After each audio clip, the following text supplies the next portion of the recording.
வணக்கம். வாழ்க வளமுடன். ஜெய் வாசவி, நற்பவி நற்பவி, ஜெய் ஸ்ரீராம். முதல்ல அடியேன் போன வார வகுப்பு எடுக்க இயலாமைக்கு மன்னிப்பு கேட்டுக்கிறேன். ஓம் கம் கணபதயே நமஹ. ஓம் ராம் அகஸ்தீஸ்வராய நமஹ. குருவரில் ஆன்மீக மைய சகோதர சகோதரிகளுக்கும் 30 முக்கோடி தேவர்களுக்கும் ததாஸ்து தேவதைகளுக்கும் சித்தர் பெருமக்களுக்கும் பிரபஞ்ச பேராற்றலுக்கும் ஸ்ரீ லலிதா தேவியின் பொற்பாத கமலங்களுக்கும் இன்னைக்கு போலால அமாவாசை, அதாவது பாலால அமாவாசை தான்.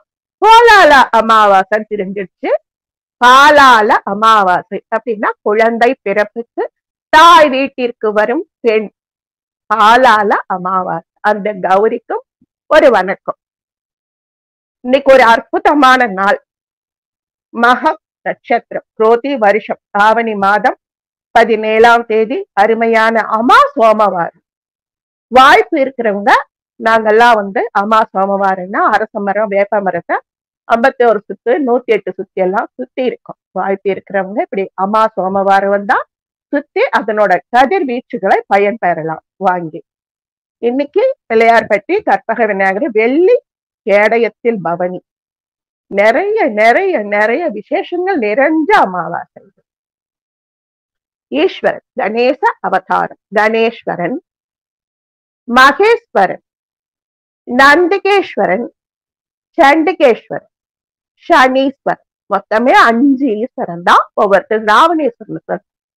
ராவணேஸ்வரன் காரண ஜென்மா ஜெயன் விஜயனும் 3 ஜென்மா எடுத்து மறுபடியும் பெருமாள் வாசப்படியில காவலர்களா இருக்கிறதுக்காக பூமியில ராவணேஸ்வரனும் கும்பகர்ணனும் பிறந்தாங்க. அதனால அவங்க இந்த ஈஸ்வர பட்டத்துக்கு அருகதை அப்படிங்கிறது கொஞ்சம் யோசிக்க வேண்டிய விஷயம். எங்க பசங்க எதுவானாலும் கேள்வி கேட்பாங்க. எதுக்கு இந்த பண்டிகை செய்யறீங்க? எதுக்கு எங்களுக்கு இந்த காப்பு கட்டுறீங்க? கையில இன்னைக்கு அம்மனுக்கு கட்டி இருந்தேன் பாருங்க ஜாதி பூல. அது மாதிரி பொம்பளைங்களும் கட்டிக்குவோம். குழந்தைங்களுக்கு ஒரு 12 வயசு வரைக்கும் கட்டுவோம். அப்ப நான் வேடிக்கையா ஒரு கதை சொல்லுவேன். அது எவ்வளவு தூரம் இதுக்கு பொருந்ததோ எனக்கு தெரியாது. ஆனா நான் சொல்வேன். அப்படி குழந்தை பிறக்கிறதுக்கு தாய் பிரசவத்துக்கு தலா பிரசவத்துக்கு தாய் வீட்டுக்கு தான் ஒவ்வொரு பெண்ணையும் கூட்டி போவாங்க. ஏன்னா தல பிரசவங்கிறது என்ன சொல்றது, மறு ஜென்மா. அந்த மறு ஜென்மாவுல அவங்க பிழைச்சு வர்றது சந்தேகம். இப்ப ரொம்ப நவீனம். அப்பெல்லாம் மாட்டு வண்டி கட்டிட்டு தான் போகணும். ஒரு 3 நாளாவது அந்த பெண்ணுக்கு இடைவிடாம அந்த வலி வேதனை இருக்கும். எல்லாருமே பெரியவங்க, அதனால புரியும். அப்ப அன்பும் ஆதரவும் தயக்கமற்ற நேரத்துக்கு சுட சுட சாப்பாடு, இதெல்லாம் தாயை விட சிறந்த ஒரு பெண்ணால தர முடியாது. அதுக்காக போவாங்க. இன்னைக்கு அதுக்காக வந்திருக்காங்கடா நம்ம வீட்டுக்கு அம்மா. 7ஆம் மாசம் கூட்டிட்டு போவாங்க, வளைகாப்பு பண்ணுவாங்க. 3 மாசம் கழிச்சு குழந்தை பிறக்கும். அதுக்கப்புறம் நல்ல நாள் பார்த்து ஜாதகர்மா புண்ணியாஜனம் முடிச்சு கூட்டிட்டு போவாங்க அப்பா வீட்டுக்கு அப்படின்னு சொல்றேன். அப்படின்னா அம்மா நம்ம வீட்டுல இன்னும் 4 மாசம் இருப்பாங்களா அப்படின்னு பெரிய பையன் கேட்பான். இல்லடா 4 நாள் தான் இருப்பாங்க. நம்முடைய வருடங்களும் தேவர்களோட வருடங்களும் நாட்களும் வித்தியாசப்படும். இந்த மாசம் இந்த வருஷம் வர்ற 7ஆம் தேதி தாங்க விநாயகர் சதுர்த்தி வருது. திங்கள், செவ்வாய், புதன், வியாழன், வெள்ளி, சனி இப்படி வருது. 4ஆவது நாளே சதுர்த்தி வந்திடும். அந்த கணேச அவதாரத்தை தான் இன்னைக்கு நாம பார்க்க. இப்ப இன்னைக்கு நாளைக்கு செவ்வாய்க்கிழமை. பெண் குழந்தைய மாமியார் வீட்டுக்கு அனுப்ப மாட்டோம். அதனால இன்னைக்கே மறு பூஜை போட்டு தாயே போயிட்டு வாமா தெலுங்குல பாடுவோம். நீ பிறந்த வீடு சேலம், நீ புகுந்த வீடு மகா கைலாசம். வருஷா வருஷம் நீ பிரசவத்துக்கு எங்க வீட்டுக்கு கணபதி பப்பாவோட நீ உன் புருஷன் வீட்டுக்கு போகணும், எங்களை ஆசீர்வாதம் பண்ணு தாயே அப்படின்னு தெலுங்குல சொல்லுவோம். போயிராவம்மா கௌரம்மா போயிராவம்மா పోయిరమ్మ పోయిరావమ్మ పుట్టినిల్లో శ్రీశైలమమ్మ మెట్టినిల్ల కైలాసమమ్మ సంవత్సరం తప్పకుండా వచ్చి ఉండి గణపతి పాపతో వెళ్ళిరావమ్మ మంచి ஆசீசுలు இச்சிராவம்மா. இது தெலுங்குல சொல்லுவோம். அந்த கணபதி தான் இன்னைக்கு நாம பார்க்க போறோம். இன்னைக்கு நான் கொஞ்சம் அதிகமா தான் எடுத்து வச்சிருந்தேன், போன ஒரு வகுப்பு முடியாதுன்னு. இன்னைக்கு என்ன முடியுதோ, இறைநிலை நமக்கு என்ன கொடுக்குதோ அதை நாம அவசியம் பார்த்துடலாம். நமக்குன்னு சொல்லி கடவுள் எவ்வளவோ நல்ல விஷயங்களை கொடுத்திருக்கார். அப்படி கொடுத்திருக்கிற அந்த கடவுளுக்கு நம்ம முதல் வணக்கம் சொல்லணும்னா அது கணபதி பப்பாவுக்கு தான். இந்த கணபதி பப்பாவுக்கு நிறைய பேர் இருக்குதுங்க. இந்த கணபதி அப்படின்னாலே கணங்களுக்கு அதிபதி. சிவகணம், கைலாசத்துல சிவகணம், அந்த கணபதிக்கு அதிபதி. அதனால கணபதி. பார்வதிக்கு பிறந்த பிள்ளை, அவங்களோட ஸ்நான பொடியில உருவானவர் இல்லையா, அதனால தள்ளிக்கு பிட்டா. இந்த மாதிரி நிறைய செல்ல பிள்ளைகளும். அந்த குழந்தைய பார்த்ததுமே சிவனார் பிள்ளை யார் அப்படின்னு கேட்டாராம். ஏன்னா அவர் வெளியில இருந்தப்பதானே பாப்பா பிறக்கிறார். பிள்ளை யார் அப்படின்னு கேட்கிறாங்க. ஏன்னா தெய்வங்கள் கருத்தரிப்பதோ பிள்ளை பெறுவதோ கிடையாது, சரீர சம்பந்தமும் கிடையாது. முருகன் சிவபெருமானுடைய நெற்றி கண்ணில் இருந்து பிறந்த ஆண் பிள்ளை. பிள்ளையார் தள்ளிக்கு பிட்ட, தாய் பிள்ளை, தலைமகன். பிள்ளை யாருன்னு கேட்டதுனால பிள்ளையார். இவரை பத்தி நிறைய சொல்லலாம். விநாயக புராணத்தை எடுத்துக்குவோம், அதுல நிறைய சொல்லலாம். சிறப்பு பாயிரம், பொது பாயிரம், மங்களம், விநாயகமான் வியாச்சாரம், உபாசனா காண்டம் அப்படின்னு நிறைய வருது. அதுல மொத்தம் கொஞ்சம் நஞ்சம் இல்ல 64க்கு மேல வருது. ஒவ்வொரு கதையா பார்க்கணும்னாலும் நமக்கு ஒரு வருஷமே ஓடிடும். இந்த விநாயகர் செய்யறது அத்தனையுமே கிருஷ்ண லீலை மாதிரி ரொம்ப குறும்பான லீலை தாங்க. வக்ரதுண்ட கணபதி, சிந்தாமணி கணபதி, விக்னராஜ கணபதி, பாலச்சந்திர கணபதி, கஜானன கணபதி, மல்லாளரவுன வந்த மயூரேஷ கணபதி, கணேசர் கணபதி, மகவாக வந்த மயூரேசர் கணபதி, தூமகேது, உட்டுண்டி விநாயகா, துண்டிராஜ கணபதி, மகோர்கடன்னா பெரிய வயிறு, ஆகாயம்னா அவருடைய வயிறு, வல்லப்ப கணபதி. இப்படி நிறைய கணபதிக்கு பேர் உண்டு. இதுல நமக்கு தினமும் அடியே கணபதி காரி சித்தி மாலை சொல்லுவேன். அதுல ஒவ்வொரு ஸ்லோகம் மட்டும் நம்மளால முடிஞ்ச வரைக்கும் நாம பார்க்கலாம். பந்த மகற்றும் அனந்த குண பரப்பும் எவன் பால் உதிக்குமோ, எந்த உலகம் எவனிடத்தில் ஈண்டி இருந்து கறக்குமோ, சார்ந்த மறை ஆக்கமங்கலைகள் அனைத்தும் எவன் பால் தகவருமோ, அந்த இறையாம் கணபதியை கை கூப்பி தொலைக்கும். பந்தம் அகற்றும் அனந்த குண பரப்புன்னா ஒட்டியும் ஒட்டாம இந்த உலகத்துல பிறந்துட்டோம், நாம வாழ்ந்து ஆகணும், அதை சந்தோஷமா ஏத்துக்கிட்டு வாழ. நமக்கு கிடைச்ச இந்த வாழ்க்கையில விட எத்தனையோ பேர் கஷ்டப்படுறாங்க. நமக்கு இதை கொடுத்த இறைவனுக்கு நன்றி. அது மாதிரி ஒரு நன்றி சொல்லணும். இந்த உலகம் யாரிடமா இருந்து காப்பாற்றப்படுது? கணபதி கிட்டதான். படைத்தல், காத்தல், லயப்படுத்தல். ஈண்டு இருந்து கறக்குமோ அப்படின்னா மறுபடியும் தன்னுடைய வயிற்றுக்குள்ளேயே பிரளய காலத்துல சேர்த்துக்குவாராம். சந்தமறை ஆக்கமங்கலைகள் அனைத்தும் எவன் பால் தகவருமோ, யார் மூலமாக நமக்கு இவ்வளோ வேதங்கள் 14 புராணங்கள் எல்லாம் கிடைச்சதோ அந்த ஆக்கமங்கள் அனைத்தும் எவன் பால் தகவருமோ, அந்த இறையாம் கணபதியை அன்பு கூற சொல்லி. லலிதா நவரத்தின மாலை தினம் ஒண்ணு சொல்லுவோம். அது மாதிரி இது கணபதி காரிய சித்தி மாலை. இவங்களை இந்த பதிகம் பாடும் பொழுது மனசுக்குள்ள நினைச்சுக்குவேன். அடியே வெண்பட்டு வஸ்திரம், தும்பைப்பூ, அருகம்புல், வைரங்களால் அலங்காரம், கொழுக்கட்டையில எத்தனை வகை உண்டோ அத்தனை உனக்கு நைவேத்தியம். இத நான் எப்படி கத்துக்கிட்டேன் அப்படின்னா, நாம ஒன்னும் பெரிய பக்திமானோ சித்தரோ ஞானியோ கிடையாது. சாதாரண ஒரு மானிட ஜென்மாதான் நாம. கிருஷ்ணருக்கும் அர்ஜுனனுக்கும் இருக்கிற சம்பந்தம் எல்லாருக்கும் தெரியும். அந்த கிருஷ்ணர் சகாதேவன் மேல தனிப்பட்ட அன்பும் வச்சிருப்பார். அதே மாதிரி கிருஷ்ணர் மேல ரொம்ப பக்தி பூண்டவங்க யாரு அப்படின்னு அவங்க ஒவ்வொருத்தருக்கும் ஒரு சண்டை வருது. பஞ்ச பாண்டவர்களுக்கு அர்ஜுனன் நினைக்கிறான் நம்மளதான் சொல்வார் அப்படின்னு.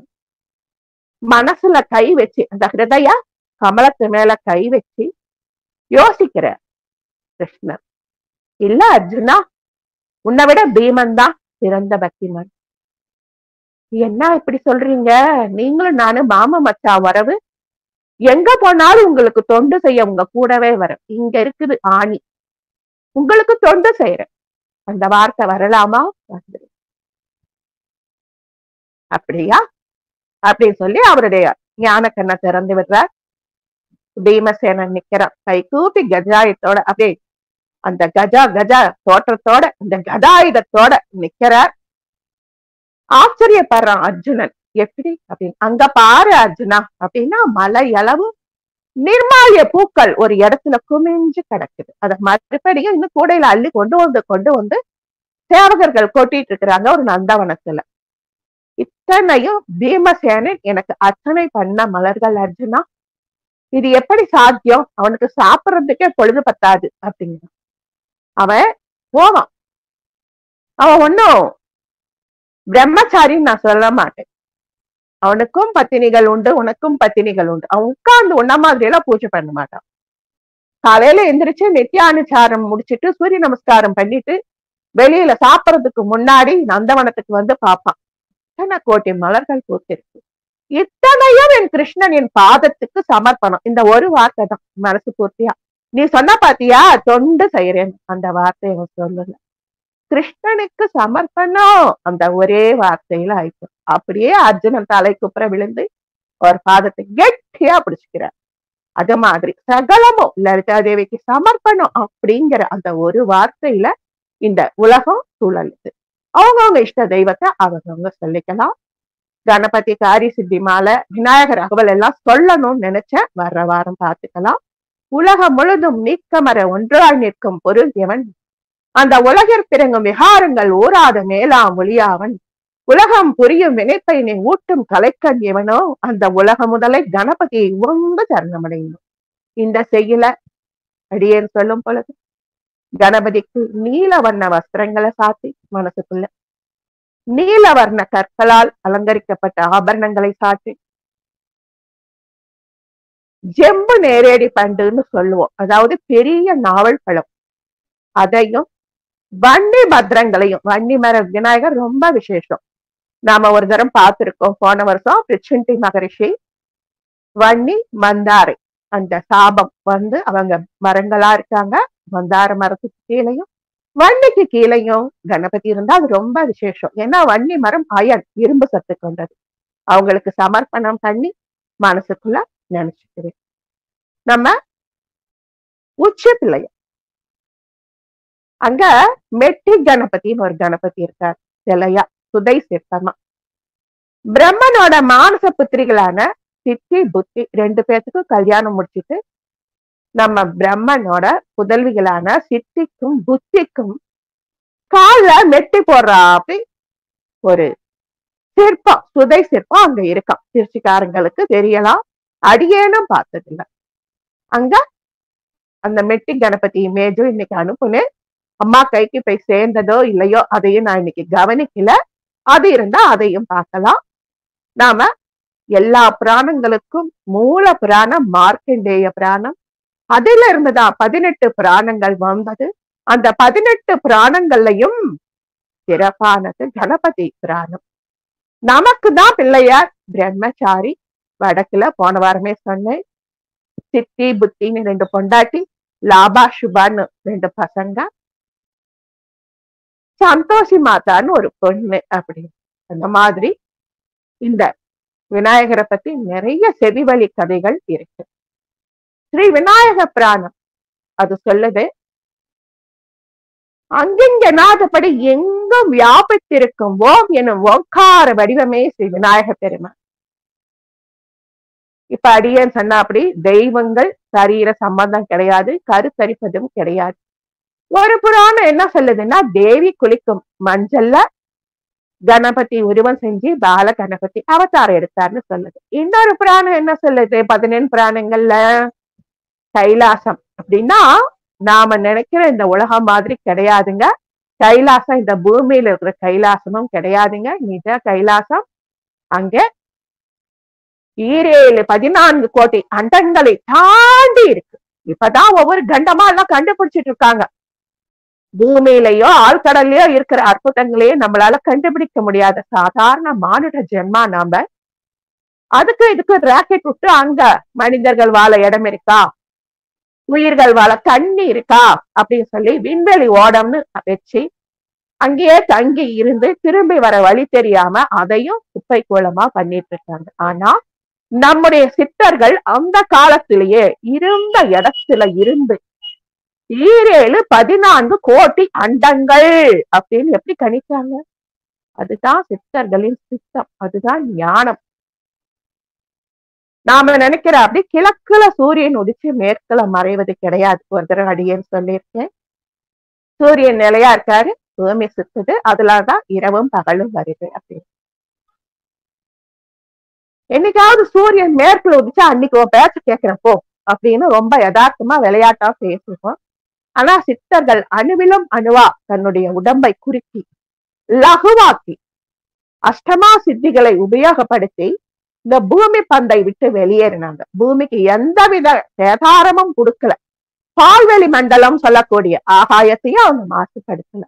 ரொம்ப அழகா அவங்க சரீரத்தை இங்கேயே கடத்திட்டு உயிரானது ஆன்மா ஒளியோட கண்டம் தாண்டி அண்டம் தாண்டி பறந்து எல்லா இடத்திலையும் பார்த்து மறுபடியும் கீழே வந்து எல்லாத்தையும் சொன்னாங்க. இன்னைக்கு நாம சொல்ற இந்த செல்போன், கம்ப்யூட்டர், லிப்ஸ்டிக், லேப்டாப் எத்தனை அந்த காலத்திலேயே பெண்கள் உபயோகப்படுத்தி இருக்காங்கிறது. கர்நாடகா மாநிலத்தில் இருக்கிற சென்னகேசவ பெருமாள் கோயிலுக்கு யாராவது போயிருந்தா தெரியும். அங்க இருக்கிற மதன கன்னிகைகள் அப்படின்னு சிற்பங்கள் இருக்கா. சந்தன கல்லுல செதுக்கின சிற்பங்கள். நம்ம கல்லுல செதுக்கிற சிற்பம் நாமெல்லாம் ரொம்ப கஷ்டம். ஒரு சிலை செதுக்குறதுன்னா அவங்க வாய கட்டிக்கிட்டு கையில காப்பு கட்டிக்கிட்டு விரதம் இருந்து தீட்டு தொடக்கு படாம அந்த ஒரு சிற்பம் செதுக்க அவங்க மாசக்கணக்கில் எடுத்துக்குவாங்க. அந்த சிற்பங்கள், அந்த மதன கன்னிகைகளை செதுக்கிறது சந்தன கல்லு. ரொம்ப அழகா ஊசியில செதுக்கின மாதிரி அவ்வளவு அழகா இருக்கும். அந்த சிற்பங்களை பார்க்கும்போது அடியனுக்கு ஆச்சரியமா இருக்கும். திருச்சி மலைக்கோட்டையில கூட அந்த காலத்திலேயே சைக்கிள் ஓட்டின மாதிரி ஒரு சிற்பம். நம்முடைய கிருஷ்ண பகவானோட விளையாட்டு தேர், ரட்ட சக்கரம் கொண்ட தேர்ல ஒரு காலை முன்னாடி வச்சு ஒரு காலை பின்னாடி வச்சு அந்த விளையாட்டு தள்ளு வண்டி இன்னைக்கு ரொம்ப ஃபேமஸா இருக்கிற ஸ்கேட்டிங். இந்த மாதிரி நிறைய விஷயங்களை ஆதி காலத்துல நம்முடைய பெத்தவங்களும் பெரியவங்களும் கூட பார்த்திருக்கலாம். ஆதி காலத்துல சித்தர்கள் பார்த்திருக்காங்க. அவங்க கணபதிய நேர்ல பார்த்துட்டு வந்து நமக்காக கொடுத்திருக்காங்க. யானை முகம், மனித உடல், 4 கரங்கள், பெருத்த வயிறு, முறை மாதிரி காது, அருளே வடிவுதான் விநாயக பெருமான. 3 கண்ணுன்னு சொல்றோமே, சூரியன், சந்திரன், அக்னி. 2 காதுன்னு சொல்றோமே, காற்று. நீண்ட தும்பிக்கைன்னு சொல்றோமே, தண்ணி. அகண்ட வயிறு, பருத்த வயிறுன்னு சொல்றோமே, ஆகாயம். இது 4 இணைந்தால் மண். அதனாலதான் களிமண்ணுல பிள்ளையார் இன்னி வரைக்கும் எங்க வீட்டுல செஞ்சு நாங்க பூஜை பண்றோம். வீட்டுக்கு கொண்டு வந்து அபிஷேகம் பண்ணி அலங்காரம் பண்ணி ஜகணபதி ராயா அப்படின்னு அவருக்கு உபச்சாரம் பண்ணி பூஜை புனஸ்காரம் எல்லாம் செய்வோம். அந்த களிமண்ணை கொண்டு போய் நீர்நிலைகளை கரைப்போம். எதுக்காக பெரியவங்க இப்படி ஒரு யோசனை சொன்னாங்கன்னா, நீர்நிலைகள் பாதுகாக்கப்படணும். இந்த பிள்ளையார கரைக்காவது தண்ணி வச்சுக்கோங்கடா மடப்பசங்களான்னு நமக்கு சொல்றதுக்கு தான் வச்சிருக்காங்க. எதுக்காக தண்ணியில விடறோம்? ஆத்துல புது தண்ணி வரும் ஆடி மாசம். நிறைய மூலிகைகளை அடிச்சு பிறந்துகிட்டு வரும். எங்கெங்கிருந்தோ தண்ணி வரும். இந்த களிமண்ணை கொண்டு போய் அங்க போடும் பொழுது இந்த ஆடி ஆவணி மாசத்துல அந்த தண்ணியில ஒரு மாற்றம் உண்டாகுமாங்க. தண்ணி தேங்காம சுழலி சுழந்து வருது பாத்தீங்களா? அப்ப அந்த மூலிகைகள் இந்த களிமண்ணுல பிடிச்சுக்கணும். அந்த ஆற்றுலயே அப்படியே அந்த மூலிகைகள் இருக்கிறதுனால நாம நீராடும் போது அப்படியே அந்த நீராடும் போது அந்த மூலிகைகளோட சக்தி நமக்கு கிடைக்குமா. ரொம்ப எளிமையான கடவுள். நாம என்ன கேட்டாலும் கொடுத்துருவார். ஏன்னா குழந்தைக்கு தேவை கிடையாது. இந்த விநாயக மூர்த்தியை வழிபட ரொம்ப புண்ணியம் பண்ணி இருக்கணுமா, கொஞ்சமாவது ஞானமும் இருக்கணுமா. அதனால இந்த சதுர்த்தி அப்படிங்கிற நாம கொண்டாடுறது ரொம்ப விஷயம். இன்னைக்கும் நான் ஒரு 500 பேருக்காவது வாழப்பாடி கல்யாண கணபதி ஸ்லோகம் அனுப்பியிருக்கேன். மங்களத்து நாயகனே, மண் ஆளும் முதல் இறைவா, பொங்குதன வயிற்றோனே, பொற்புடைய ரத்தினனே, சங்கரனார் திருமதிலாய் எங்கள் சங்கடங்களை சங்கரிக்கும் எங்கள் குல விடிவிலக்கே, எழில்மணியே வரம் தருவாய், கல்யாண கணபதியே நல்ல வரம் தருவாய், கல்யாணம் முடித்து வைப்பாய் அப்படின்னு சொல்லி ஒரு ஸ்லோகம், தமிழ் ஸ்லோகம். அதுல ஒரு 100 பேருக்காவது கல்யாணம் முடிஞ்சிருச்சுன்னு தகவல் வந்து. அமாவாசை அன்னைக்குதான் அந்த கோயிலுக்கு போகணும். இதை நம்ம பார்த்திருக்கோம். இருந்தாலும் இன்னைக்கு நாம சொல்றோம். 2 மாலை சாத்தி அந்த ரெட்டை கணபதிக்கு கும்பிட்டுட்டு வரணும். 3 மாசத்துக்குள்ள கல்யாணம் முடிஞ்சிடும். இன்னைக்கு ஆண் பிள்ளைகளுக்கு மனைவி கிடைக்காம ரொம்ப அவசரப்படுறாங்க. அவங்க இதுக்கு போய் கல்யாண மாலை சாத்திட்டு விளக்கு, நெய் விளக்கு போட்டுட்டு அர்ச்சனை பண்ணிட்டு வரலாம். வாழப்பாடி வேலூர் தாந்தோன்றீஸ்வரர் கோவில்ல இந்த விசேஷம் இருக்கு.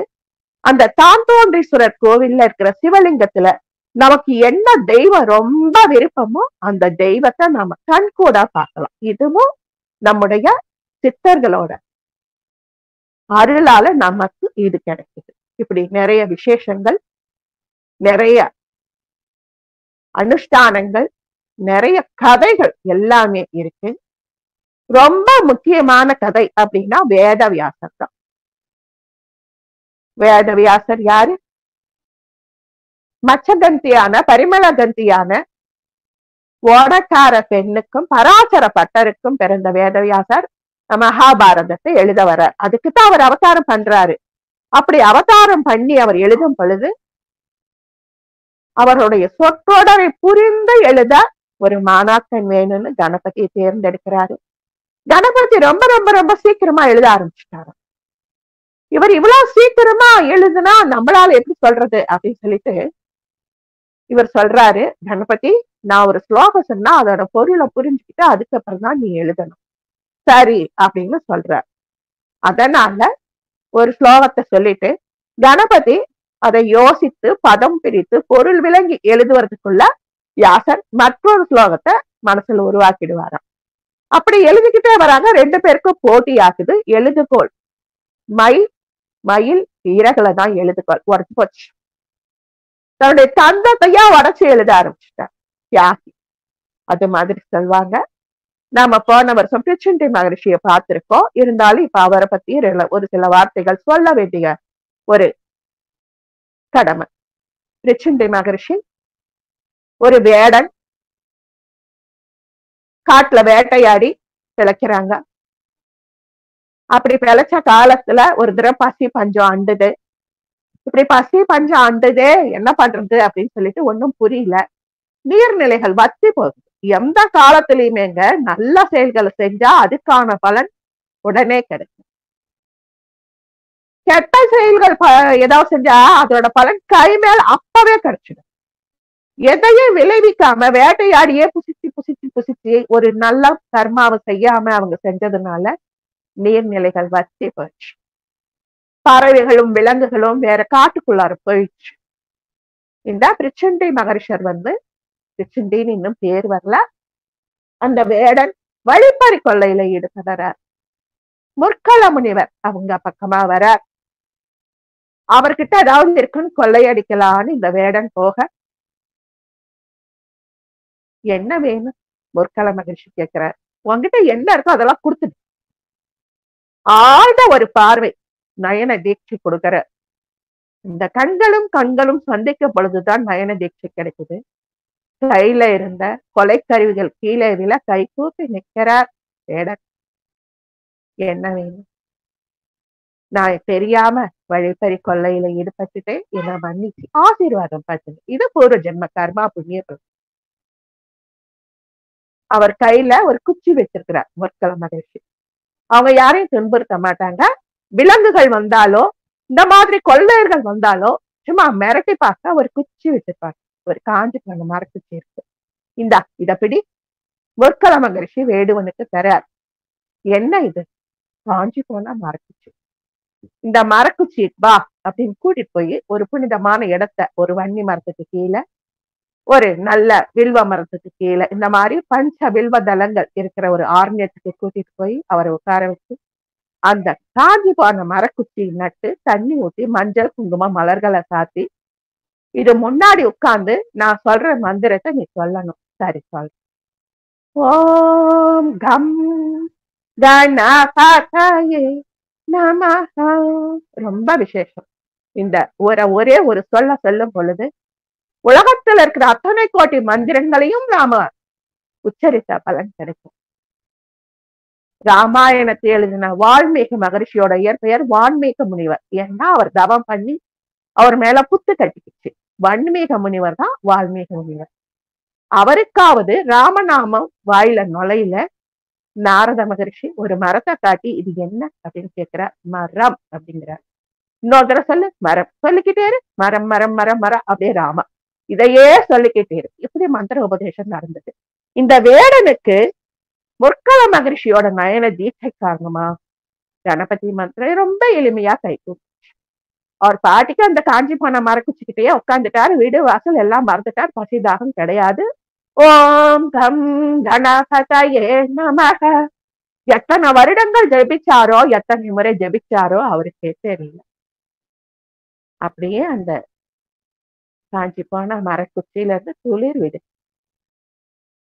இவர் ஜெபித்த ஜபத்தின் காரணமாக இவருடைய 2 புருவங்களுக்கு மத்தியில விநாயகர் மாதிரியே ஒரு தும்பிக்கை வருது. இப்ப அவர் வேடன் கிடையாது, பிரிச்சுண்டி. விநாயகரே வர. பிரிச்சுண்டி என்ன வரமே? மோட்சம் கொடுங்க சுவாமி போதும். என்னால நிறைய நல்ல காரியங்கள் நடக்க வேண்டியிருக்கு பிரிச்சுண்டி. அதையெல்லாம் முடிச்சது நானே உன்னை மோட்சத்துக்கு கூப்பிட்டுக்கிறேன். பிறவி இல்லாம பெருநிலை கொடுக்கணும் சுவாமி. அது உனக்கு அற்புதமா உண்டு. கணபதி அருள் கொடுத்துட்டு போயாச்சு. ஒரு ரிஷியோட குமாரத்திக்கு கல்யாணம் ஆகுது அந்த வனத்துல. சமி மந்தார் அவங்க 2 பேர்த்தோட பேரு. புது கல்யாணம் ஆன தம்பதிகள் காட்டுல உல்லாசமா வராங்க. வந்தவங்க பிரிச்சுண்டி மகரிஷியை பார்த்து கேலி பண்ணிட்டாங்க. அங்க பாடுற தும்பிக்க, முக்கிலிருந்து தும்பிக்க, அடே தொப்ப வரைக்கும் தும்பிக்க. புருஷனும் பெண்டாட்டியும் ரிஷிகுமார் கொஞ்சமும் லஜ்ஜையின்றி கேலி பேசுறார். அவர் எவ்வளவு காலம் தவம் பண்ணி அந்த தும்பிக்கையை அடைந்தார், எவ்வளவு காலம் தவம் பண்ணி அந்த கற்பக விருட்சத்தை அடைந்தார், இதெல்லாம் அவங்களுக்கு ஒண்ணுமே தெரியல. ரிஷிகுமார்த்தி தானே நீங்க? ஆமா. அதுக்கு என்ன இப்போ? நீங்க அப்படியா நடந்துக்கிட்டீங்க? ஒரு சாதாரண மனித பிறவியா கூட நீங்க நடந்துக்கல. மரங்களா போங்க. 2 பேருக்கும் அப்பதான் சமைக்கும் மந்தாரனுக்கும் பயம் வருது. மன்னிச்சிடுங்க. நீங்க 2 பேரும் மரங்கள் அல்ல, விருட்சங்கள். விருட்சம்னா மூலிகை. அருகு, வெல்வம், வேம்பு, வன்னி, மந்தாரை. இது 5மே பஞ்ச பில்வ தலம்.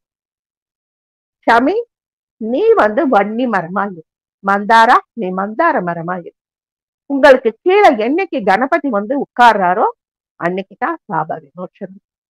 இவங்களுடைய அப்பா அம்மா எல்லாம் ஓடி தவம் பண்ணி வர கேட்கிறாங்க. கணபதி சொல்றார், என்னுடைய பக்தர்கள் கொடுத்த சாபத்துல இருந்து என்னாலேயே விடுதலை தர முடியாது. சாமி வன்னி மரமாகவும் மந்தார மரம் குவளப்பூன்னு சொல்லுவோம், கொழுக்கட்டை பூன்னு சொல்லுவோம். மஞ்சள் கலர்ல அழகா பூக்கும். விநாயகருக்கு ரொம்ப பிரீத்தி அந்த இலையும் அந்த மரமும். அத அப்படியே விருட்சங்களாகவே விட்டுருங்க. அவங்க காரண ஜென்மாக்கள். பிரிச்சுண்டி மகரிஷியாலதான் நமக்கு இன்னைக்கு விநாயக புராணத்துல இருந்து சகலமும் கிடைச்சு. அற்புத கீர்த்தி வேண்டி, ஆனந்த வாழ்க்கை வேண்டி நற்பொருள் குவிதல் வேண்டின் நலம் எல்லாம் பெருக வேண்டின் கற்பக மூர்த்தி தெய்வ களஞ்சிய திருக்கை சென்று பொற்பதம் பணிந்து வந்தோம் பொய்யுண்டோ பூமி தந்து. கற்பகமூர்த்தி விநாயகர் தானே குடைவரை கோவில்ல உருவானவர். உலகத்துல இருக்கிற அத்தனை கோடி பிள்ளையாருக்கு முதல் பிள்ளையார் அவர்தான். தானே ஸ்வயம்பு கணபதி. பொய்யில்லை பூமி தண்ணீர்னு வரும். அடியேன் வந்து பொய்யுண்டோ பூமி தண்ணீர்னு பாசிட்டிவாக யூஸ் பண்ணிக்குவோம். இந்த கற்பகமாய் வேண்டு தொண்டர் கருள் சுரக்கும் உபாசனா காண்டர் தன்னை பொருளாய் தேர்ந்தெடுத்து ஓத நெஞ்சினும் வாக்கினும் நாளும் துணையாம் நிற்கும் மற்புதமாம் அற்புதம் முகவே தந்த பிரசன்ன விநாயகா என் கோனே எனக்கு நீதாம்பா துணை பொற்பதமோர் பாலனுக்கு முன்னின்று முறை வெளிசை பொலிவிற்றானே. நாம கற்பகமூர்த்தி தெய்வத்தை அந்த ஸ்லோகம் சொல்லியும் சொல்லலாம், இந்த ஸ்லோகம் சொல்லியும் சொல்லலாம். தினமும் கற்பகமூர்த்திய இப்படித்தான் நாம கும்பிடணும். இந்த விநாயகர் அப்படின்னாலே அவருடைய அழகுங்கிறது அந்த தொப்பையில தாங்க இருக்கு. ஒரு விநாயகர் சதுர்த்தி பாலகணபதிக்கு மோதகம் ரொம்ப பிரீத்தி. எல்லா வீட்டுக்கும் போய் எல்லாரும் கொடுக்குற மோதகத்தை சாப்பிட்டாச்சு, வயிறு ரொம்ப போச்சு. மூசிகத்துக்கால நடக்கவே முடியல இவரை சமந்துக்கிட்டு. மூசிகமும் வயிறு நிறைய பிரசாதம் சுண்டல் பாயாசம் மோதகம் எல்லாம் சாப்பிட்டுருக்கு. அது நடக்கிறதே பெருசு. அதுல பிள்ளையார் உக்காந்துட்டா எப்படி நடக்கும்? ரெண்டு பேரும் தடுமாறி தடுமாறி வராங்க. வழியில ஒரு செத்த பாம்பு கிடக்கு. அத பார்த்தது மூசிகம் பயந்துருச்சான். ஒரு சாக்கு விநாயகரை கீழே தள்ளிட்டு ஓட ஆரம்பிச்சிருச்சு. விநாயகர் உடனே கீழே விழுந்துட்டா. சொப்பா வெடிச்சு போய் உள்ள இருந்த மோதகங்கள் பாயாசம் சுண்டல் எல்லாம் வெளியில விழுந்துட்டான். ஆனா வெளியில போனதை விட்டுறலாம் இல்ல, எல்லாத்தையும் எடுத்து வயிற்றுக்குள்ளார போட்டுக்கிட்டேன். அந்த செத்து போன பாம்பு கிடந்தது பாத்தீங்களா, அதை எடுத்து இடுப்புக்கு பெல்ட் மாதிரி போட்டு கட்டிக்கிட்டு நிமிந்தாரம். இதையெல்லாம் வேடிக்கை பார்த்த சந்திரன் கடகட கடகடன்னு சிரிச்சான். சந்திரா, நீ அழகா இருக்கேன்னு தானே இவ்வளவு ஆணவம்? உன்னுடைய அழகெல்லாம் குறைந்து குஷ்டரோகியாவாய். மன்னிச்சிடுங்க மன்னிச்சிடுங்க மன்னிச்சிடுங்க. என்னைக்குமே நாங்க ஏதாவது செஞ்சோம்னா அதுல ஒரு அர்த்தம் இருக்கு. இந்த மோதகமும் சுண்டலும் பாயாசமும் நைவேத்திய பொருட்கள்னா நீ நினைச்ச, கீழே விழுந்ததை எடுத்து நான் மறுபடியும் என் தொப்பைக்குள்ளார போட்டு கட்டிக்கிட்டேன்னு இது வேடிக்கைன்னா நினைச்ச. ஒரு பொருளானது ஒரு பக்தரின் கையால் தரப்படுதுன்னா அவங்களுடைய கர்மாக்களை கடவுள்கள் சுவீகரிக்கிறோம். இப்ப இது இத்தனையும் அவங்க எவ்வளவு ஸ்ரத்தையோட பக்தியோட பண்ணியிருப்பாங்க. அந்த கர்மா தீரணும் தானே பண்ணாங்க. அந்த கர்மா தீருவதற்காக மறுபடியும் அவற்றை எடுத்து நான் வயிற்றுல போட்டேன். இந்த செத்து போன பாம்பு இருந்தது பாத்தியா, இப்ப அதை நான் கட்டிக்கிட்டேன் இடுப்புல.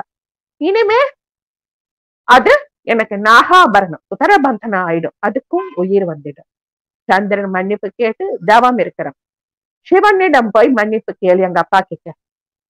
சிவன் கிட்ட போய் கேட்கவும் இல்ல, கணபதி கொடுத்த அப்படி நீ இப்படிதான் இருக்கணும் அப்படின்னு சொல்ல அவர் 21 அருகுகளை கொண்டு 21 நாட்கள் சமீ வனத்திலையும் மந்தார் வனத்தின் கீழே இருந்து கணபதிய அஷ்ட விநாயகர்களா சேவித்து பூஜா பண்ற.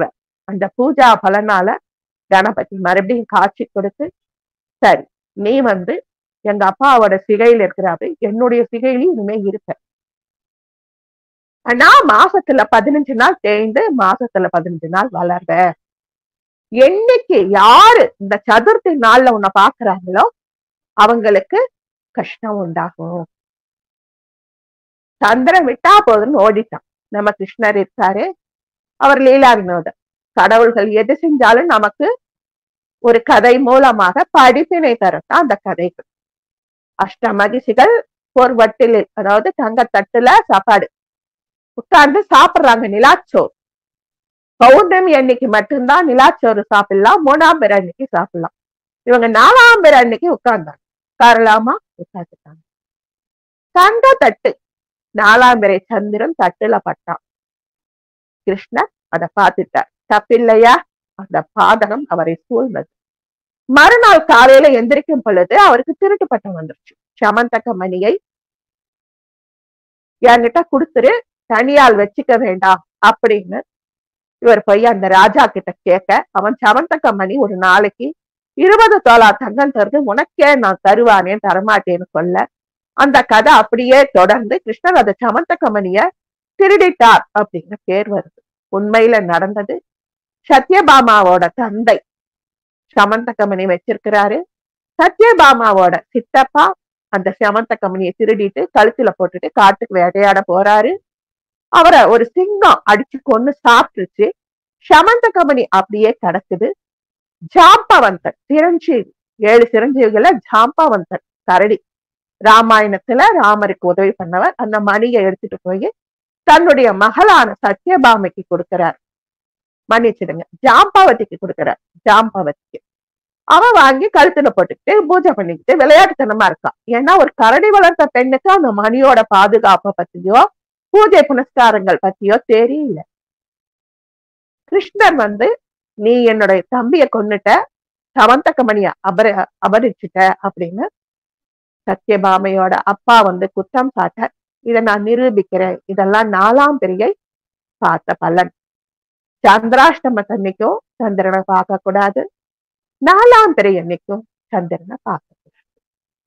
இந்த தரம் நமக்கு வர பலனாக 7ஆம் தேதிக்கு வருது, சந்திரனை பார்க்கலாம்.